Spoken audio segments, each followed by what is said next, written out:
Selamat pagi anak-anak, selamat bertemu kembali dalam pembelajaran agama. Ibu berharap bahwa kita masih dipenuhi dengan sukacita, dipenuhi dengan kegembiraan kasih Kristus. Baik anak-anak, hari ini kita belajar tentang Maria teladan hidup beriman. Sudah barang tentu tidak asing lagi nama Maria ini dalam kehidupan gereja Katolik. Maria adalah sosok yang merupakan juga tokoh gereja yang sangat kita hormati.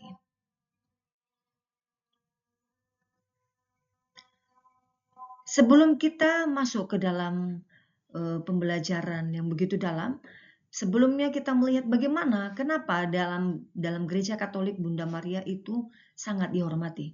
Pertama, karena peranan Bunda Maria dalam warta keselamatan. Maria adalah hamba Allah yang mendengarkan dan melaksanakan sabda Allah baik dalam suka maupun duka. Peran Maria dalam sejarah keselamatan, di mana kesediaan Maria untuk menjadi ibu Yesus, dengan berkata bahwa aku ini hamba Tuhan, jadilah padaku menurut perkataanmu. Maria dengan setia mendidik dan mendampingi Yesus dalam perkembangan hidupnya. Maria juga turut serta dalam karya penyelamatan yang dilakukan oleh Yesus sendiri. Ya, anak-anak yang terkasih, dalam perjalanan kehidupan karya penyelamatan yang dilakukan oleh Yesus Kristus. Yang berperan pertama sekali adalah Bunda Maria. Bagaimana Bunda Maria ini mendapatkan tempat yang khusus dalam gereja Katolik. Kenapa hal demikian? Karena Bunda Maria sendiri dengan penuh ketaatan mau menerima tanggung jawab yang besar ini untuk mengandung bayi Roh Kudus. Dengan penuh ketaatan tanpa penolakan. Kemudian dia juga mau mendidik dan membesarkan Yesus sendiri. Maria sendiri merupakan sosok yang sangat luar biasa. Dan Maria sendiri merupakan sosok yang begitu penting dalam karya penyelamatan Yesus sendiri. Seperti yang Ibu katakan tadi, bagaimana ia penuh dengan ketaatan ketika Maria menerima kabar dari malaikat Gabriel bahwa ia akan mengandung anak laki-laki, ia langsung mengiyakannya. Ia tidak menolak dari apa yang dikatakan oleh malaikat tersebut, bahkan dengan berkata, aku ini hamba Tuhan, jadilah padaku menurut perkataanmu. Kemudian ketika kelahiran Yesus di mana Bunda Allah penuh dengan kegembiraan, menunjukkan kepada para gembala dan para orang Majus, putranya yang sulung yang tidak mengurangi keutuhan keperawanannya, melainkan justru menyucikannya. Ketika ia di Kenisa sesudah menyerahkan persembahan kaum miskin, menghadapkannya kepada Tuhan, ia mendengarkan Simeon sekaligus menyatakan putranya akan menjadi tanda yang akan menimbulkan perbantahan dan bahwa suatu pedang akan menembus jiwa bundanya, supaya pikiran hati banyak orang menjadi nyata. Ketika orang tua Yesus dengan sedih mencari putra mereka yang hilang, mereka menemukannya di Kenisa sedang berada dalam perkara-perkara dengan bapaknya, dan mereka tidak memahami apa yang dikatakan oleh putranya. Tetapi bundanya menyimpan semua itu dalam hatinya dan merenungkannya. Ini adalah bagian dari kisah-kisah Yesus sendiri ketika masa kanak-kanak, di mana Maria sendiri terlibat dalam mendidik dan membesarkan Yesus, di mana ia melihat bagaimana tanda-tanda dari Yesus sendiri sebagai Allah, menunjukkan bahwa Yesus ini mau menunjukkan bahwa ia sungguh-sungguh Allah, yakni seperti yang kita baca tadi, bahwa ia berada di dalam bait Allah, dan itu menjadi pergolakan batin bagi Maria sendiri. Bagaimana anak ini bisa memahami berbagai perkara-perkara tersebut. Kemudian Maria dan hidup Yesus di muka umum. Dalam hidup Yesus di muka umum ditampilkan bundanya dengan penuh makna pada permulaan ketika pada pesta pernikahan di Kana, yang di Galilea ia tergelak oleh belas kasihan dan dengan pengantaraannya mendorong Yesus Almasih untuk mengerjakan tanda yang pertama. Jadi anak-anak, mukjizat yang pertama sekali yang dilakukan oleh Yesus adalah mengubah air menjadi anggur di pesta Kana. Ini atas permintaan dari ibundanya Maria. Jadi mukjizat yang pertama sekali dilakukan oleh Yesus ini atas permintaan Bunda Maria. Jadi pada saat itu Yesus sudah mulai dikenal. Kenapa? Karena mukjizat yang dilakukannya dalam pesta perkawinan di Kana. Demikianlah Santa Perawan Maria yang melangkah maju dalam peziarahan iman. Dengan setia ia mempertahankan persatuannya dengan putranya hingga disalib. Ketika ia sesuai dengan rencana Allah berdiri di dekatnya. Disitulah ia menanggung penderitaan dan dahsyat bersama dengan putra yang tunggal. Dengan hati keibuannya ia menggabungkan dirinya dengan kurbannya dan penuh kasih menyetujui persembahan korban yang dilahirkannya. Dan akhirnya oleh Yesus Kristus itu juga menjelang wafatnya di kayu salib, ia dikaruniakan kepada murid-murid menjadi bundanya dengan berkata, wanita inilah anakmu. Jadi anak-anak, ya, dalam mengikuti perjalanan Yesus, ya, Maria selalu terlibat. Terlebih dalam puncak karya keselamatan yang dilakukan oleh Yesus sendiri ketika, ya, ia berjalan menuju salibnya. Ya, Maria begitu, ibu manapun dalam dunia ini pasti akan sangat terluka ketika melihat anaknya harus disalibkan di hadapan matanya.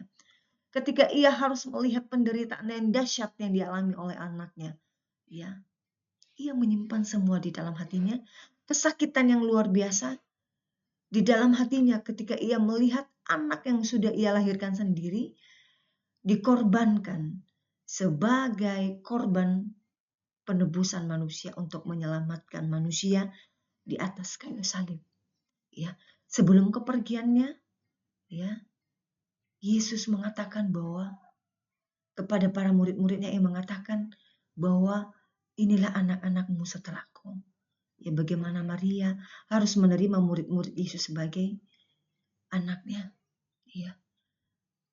Kendati demikian, itu tidak mampu menepiskan perasaan Maria pada saat itu yang begitu sakit ketika melihat anaknya harus dikorbankan.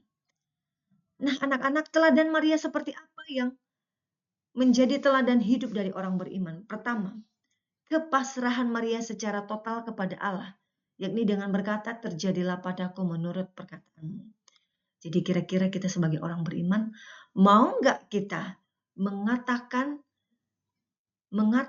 bahwa kita mau memasrahkan diri kita kepada Allah sendiri. Kita mau mengikuti apapun yang menjadi kehendak Allah. Berikutnya, kedewasaan dan kerendahan hati Maria ketika mengalami peristiwa yang tidak menyenangkan, menyimpan segala sesuatu dalam hatinya untuk direnungkan. Kedewasaan iman. Kedewasaan iman yang harus kita miliki sebagai orang beriman. Ya, di mana setiap ada masalah, kita renungkan, kita simpan dalam hati, kita bawa di hadapan Tuhan melalui doa. Ya. Sehingga kita, ya, mendapatkan jawaban-jawaban langsung dari Allah tanpa harus berkoar-koar. Ya, kita tidak perlu harus menceritakan masalah kita kepada orang lain. Ya, apalagi kalau kita mendapatkan teman-teman yang mulutnya sedikit cabiran, ini akan membuat kita tidak mendapat solusi dari masalah, tetapi malah menambah masalah dari masalah yang sudah kita dapat. Berikutnya, keteladanan apa lagi? Kesetiaan Maria ketika mengikuti jalan salib Yesus. Ya. Teladan kesetiaan yang mau ditunjukkan kepada kita. Ya. Sekalipun sakit yang begitu luar biasa, Maria tetap mau setia menemani anaknya yang disalibkan. Ya. Kemudian juga ketabahan Maria ketika menghadapi sengsara dan wafat Yesus. Ya. Di sini juga mau ditunjukkan bahwa kepada kita, ketika kita mengalami setiap pencobaan, kita harus tabah dalam menghadapi pencobaan tersebut. Seperti Maria sendiri memberikan teladannya, yakni ketika ia menghadapi sengsara dan wafat Yesus, ia dengan tabah melewatinya. Dengan ikhlas melewatinya karena ia tahu bahwa ini adalah bagian dari rencana Allah sendiri. Teladan hidup Maria dalam hidup kita, yang pertama tadi sudah Ibu katakan pasrah, kedua kedewasaan, dan ketiga kesetiaan, dan keempat ketabahan Maria. Berangkat dari sinilah, maka Bunda Maria mendapatkan tempat yang tinggi dalam gereja Katolik, ya. Kita tidak menyembah Maria, tetapi kita sebagai orang Katolik sangat menghormati Bunda Maria. Kenapa? Karena tadi ia memiliki peranan yang penting dalam karya penyelamatan yang dilakukan oleh Yesus Kristus. Jadi kita melihat bahwa ketika kita berdoa bersama Bunda Maria, bukan berarti kita menyembah Maria, tidak. Ya, melalui doa-doa rosarium misalnya, ya. Di situ kita mau diajarkan bahwa kita berdoa melalui perantaraan Bunda Maria. Ya. Dengan doa kita yang dihantarkan oleh Bunda Maria akan lebih didengarkan oleh Yesus Kristus sendiri dibandingkan doa kita secara langsung. Mengingat kita, ya, kita sebagai manusia biasa ada keterbatasan, ada jurang yang membatasi kita, yakni dosa. Sedangkan Bunda Maria sendiri hidup dalam kesucian. Seperti kita mendengarkan dalam kisah pertama ketika Yesus melakukan mujizat pertama sekali dalam hidupnya, yakni mengubah air menjadi anggur. Di situ kita bisa melihat bahwa ketika Maria menyampaikan permintaannya, maka Yesus akan mengabulkan permohonan tersebut. Maka demikian juga dengan kita. Ketika kita berdoa melalui Bunda Maria, maka sudah dipastikan bahwa doa kita tersebut akan didengarkan oleh Allah sendiri. Kenapa? Karena tadi Maria dan Yesus itu sendiri memiliki hubungan batin yang sangat kuat. Ya, hubungan yang sangat erat.